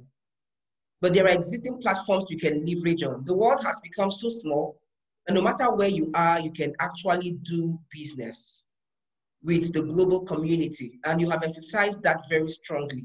So I plead with businesses, those watching on Facebook, on YouTube, those connected here, go online, take your business online, think through it, and don't just jump onto the online space. Think through it so that you do not disappoint your customers or prospects. You can leverage on existing platforms. Thank you very much, Mr. Harrison. While we still have you, please don't leave. We will just speak with Mr. Obo. I believe you've checked the mic issue. Mr. Obo, you're welcome again. Oh, okay, I think there's a network issue there. We can see you so nicely, but we can't hear you. But the Nexim Bank is also there to support businesses. The bottom line for us is, how do businesses leverage? How do businesses find support to grow? Because you cannot work in isolation. You cannot grow in isolation. You should actually look for ways to leverage, to partner, to collaborate. Nexim is here, BOI is here. We have also had other funders. Berenie talked about how you can access funding. Mr. Ebufera Sawo also talked about that. And a lot of insight has been shared on this program. This forum has opened our eyes to a lot of other opportunities that were overlooked. So please do not keep your business where it is now. I know of, one of my daughters began a business during the lockdown. And we were just wondering, she was wondering how she would make her sales. And I said, you could even start on WhatsApp. So that speaks to what Harrison talked about leveraging existing platforms. The word really is leverage. There's a lot of leveraging that one can do. And just the way you talked about access, there's a Harvard Business Review article that talked about rethinking the 4 Ps. Before now we had talked about, you talk on products, the 4 Ps of marketing, which now became 6 Ps, and there's even 9 Ps now. There's product, there's promotion, there's place, you must have a place. But really, you have to rethink all that for your business. And one strong aspect that technology helps you to achieve is rethinking the P, place, the P, place, rethinking place. It talks about access, rather than talking about place. In 4 Ps of marketing, you talk about access and you focus on access. And the article says, develop an integrated cross-channel presence that considers customers' entire purchase journey, instead of emphasizing individual purchase locations and channels. That way you can reach out to as many businesses, as many clients, as many prospects as possible. Do not limit yourself to a place. There are various channels. So look at integrate cross-channel presence. There's Instagram, and good thing, these platforms came on board when e-commerce was not even so popular, but today it is used for e-commerce. So do not keep your business where it is. Leverage on existing platforms, build your own platforms if you can, and where you have funding challenge, Wider Perspectives is also there to support you. We're partners for various funds and even the CBN AXMIS fund, you can also access that fund. Remember that you must not be into core tech, but you have to integrate tech into your business. So when Mr. Harrison talked about supporting production, yes, you will produce and then you will access technology to grow that business. So do not wait and say, oh, I'm not into tech, so I really can't talk about tech. It affects you. And those even in tech, you can also speak to us. The support we have seen that Bank of Industry provided in the ICT hub and all is because they have seen the importance of that integration. So please do not stay where you are. Leverage and grow your business. Mr. Obo. Yes, please. Can you hear me now? Is it better for you now? Oh, great, Yeah, great. So in summary, yes, we're wrapping up now. In summary, tell us, how can businesses leverage on what Nexim is doing to grow technologically? What is Nexim doing to support SMEs technologically? And how can these businesses leverage on what Nexim is doing as we wrap up? Okay, thank you very much, Hansen. So before you talk about that, let me just give a brief summary. Mr. Obo is the regional manager South of Nexim Bank. So he has a wealth of experience to share with us. Thank you. Thank you, Hansen. I first have to say thank you to this organization. Wider Perspective has partnered with us for a long time. We've been part of your growth, and we are happy that we share this growth path. Nexim Bank basically is very straightforward in what it does as per the mandate. The mandate, which is to exactly provide funding for export businesses, and particularly for non-oil businesses. We do that through financing and then risk bearing. We also do advisory services. So with all these 3 points, you can actually link what this whole program is all about: technology. Today's world, you can't do any business without technology, even sales. I mean, from the point of your production, you must have at the back of your mind that you must sell. Selling now has even taken a higher percentage of it in the media than even physical selling.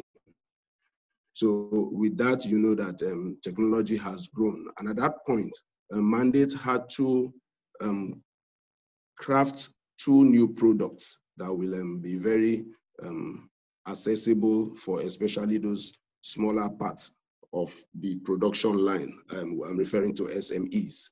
So with that, we decided to do what we call SMEF, that's Small and Medium Enterprise Funding. That particular product is reduced in terms of the requirements that we usually will give to big businesses. We have a second one, which is specific for women and youth. We do products such that they will exactly not be necessary for profit, because the bank is not based on profit.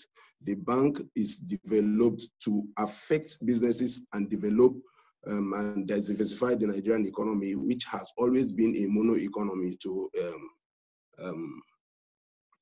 a non-oil economy. And that way, we think that with technology, you will enjoy the best. We partner with all organizations that want to do production. If you're producing, you'll be able to sell. Now, we take a 4 standpoint in our funding. That is manufacturing, agro-based or agro-processing. We do services, and we do solid minerals. In any of those 4 standpoints, anything you're processing or you're producing that will be for export, you have Nexim to fund for you. I do not think that anybody who has requests from Nexim will have such a position that Nexim cannot fund. If Nexim cannot fund a loan, Nexim will, like we have a parent, that's the Nigerian government, which is of course CBN. There are always collaborations with which intervention funds are at that point reached out. So you see, Nexim gives you short-term, long-term, and medium-term loan. So at any point in the production line up to sales, we give. Services covers all of that production line. If you want to produce for export and then you ask Nexim to fund you to get equipment from any part of the world, Nexim will fund you. You bring the equipment here, you produce, but it must have an export content. I think that's where our point is. And then most importantly, Nexim gives you concessionary rates. One of the speakers earlier on mentioned that funding in Nigeria has been a big challenge because of the single digits. Nexim gives a single digit. At some point, because of the COVID challenge, the federal government even had to reduce the funding position of 9% for all intervention funds to 5%. And that 5% was not just only the 5%, but it gave some holiday for even interest.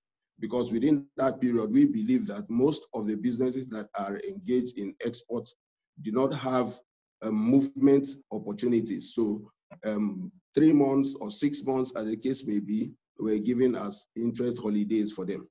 In due course, if for whatever reason the government still pushes further and sees that there are improvements in economy, I'm sure maybe better interest rates will be achieved. But at the moment, we still work within that range of 5% and 9%. So I'm just trying to clear the fact that we give concessionary rates. And within that 4 standpoints of manufacturing, agro-processing, solid minerals, and services. Thank you very much, Hansen. All right, thank you. Because of our time is fast spent already, and we've overshot our time, we'll be wrapping up. But we're so grateful that we have this feedback.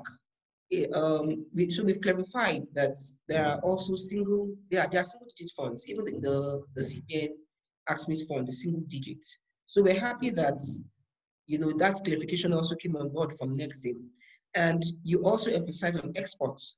So because the world is a global village now, and we can leverage on the export market, grow your businesses and leverage on the export market, Nexim Bank is there to help you. Using technology also to advance your business gives you that great opportunity to grow. So Nexim Bank is also there. Whatever issues you have, please do come back to us. There are ways we can support you and grow your business and link you to the relevant institution, the relevant buyer. There's some questions on the Q&A that talked about linking to suppliers. Please get in touch with us so that we can give you the desired result. And at the end, by this time next year, you're coming back to say, oh, this is what happened after the forum. I was able to grow my business. I was able to get access to the kind of markets and finance I needed. Thank you very much, Mr. Obo. We'll be wrapping up at this time. Mr. Benwari Tamiyo, please, I hand this over to you now. Thank you. Thank you very much. All right, thank you very much, Mrs. Hansen, Obol, and Harrison. I hope you can hear me. Yes, very well. Yes, please. All right. We want to thank you for the insights. And as way to wrap up, we would like you to know that at Wider Perspectives Limited, we are here to provide support to you as SMEs who want to scale up their business. Towards the end of the program, we would share our contacts and how you can reach us so we can discuss possible ways to provide support to you. But we would like to quickly emphasize one key way we provide support to SMEs, which is through our Business Acceleration Program, the Business Acceleration Program. This program is a compressed form of our knowledge and experience we've gathered over the years as a firm, and we put them into short programs that includes training, access to finance, access to markets, access to business advisory services. All of these are to enable our businesses develop their structure effectively. So depending on the need that you have, we can provide support to you as an SME that wants to scale up. So we would like you to get in touch with us and we can discuss some of these possibilities. Just before we go, we'd like to remind you on some of our upcoming events and programs. So it will be displayed on the screen, but I just want to emphasize a few of them. First is the 4th Akwa Ibom SME Roundtable.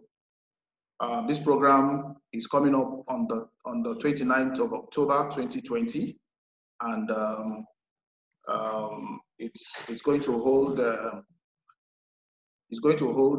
online also, and we will share the information on our social media handle. So we would like you to connect with us on our social media handle so you get updates and news and information from us. Also, the 2nd Business Linkage Forum, Yenegua, is also slated for Thursday, November 12, 2020. This too is going to happen online, and it promises great value for SMEs. And just as we're emphasizing today, the term leverage, the word leverage, that is what it is. And businesses need to leverage. And one of the ways we're emphasizing today is that you need to leverage on technology. Also, WPL as a firm, Wider Perspectives Limited, in short form, WPL, we hold monthly webinars such as this. And the next one is coming up on the 3rd Tuesday of the month of September. That is September 15, 2020. And we'll share the information on our social media handle. And some of you will get our emails.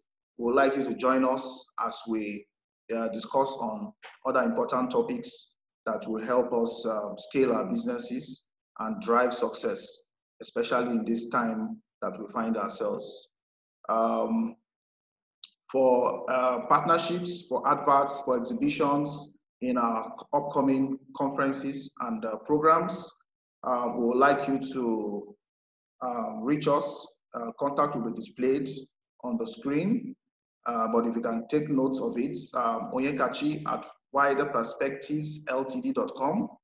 You can reach us through onyekachi@widerperspectivesltd.com, or you can contact us on 090-6298-1433 while we await it to be displayed on the screen. You can also reach us on 090-62-981-434. We look forward to hearing from you. On behalf of the management of Wider Perspectives Limited, I would like to once again thank you all for taking our time to join us today.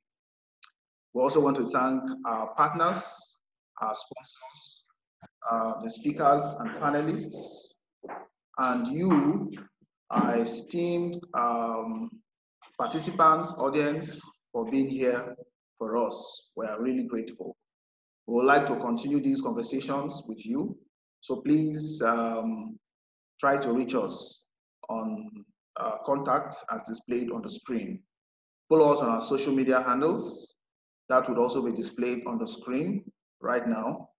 And most especially, we want to say that you stay safe, and God bless you all. Thank you very much. So we hope to see you in our next webinar on the 15th of September. Thank you very much.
your grace, I would have been lost and gone. You carry us in it. The reason of my life is just to worship you. From age to age, you never change. Shimo, when I call on you, oh, set me by.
Chambers of commerce, international trustee, social media.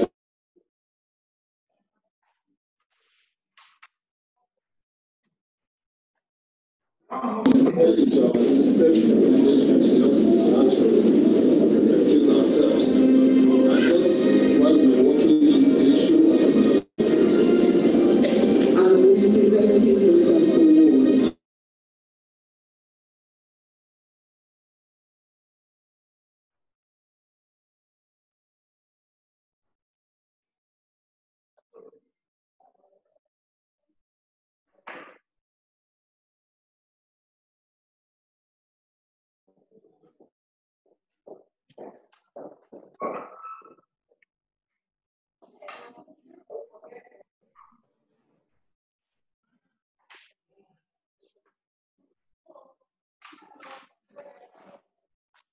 Yeah.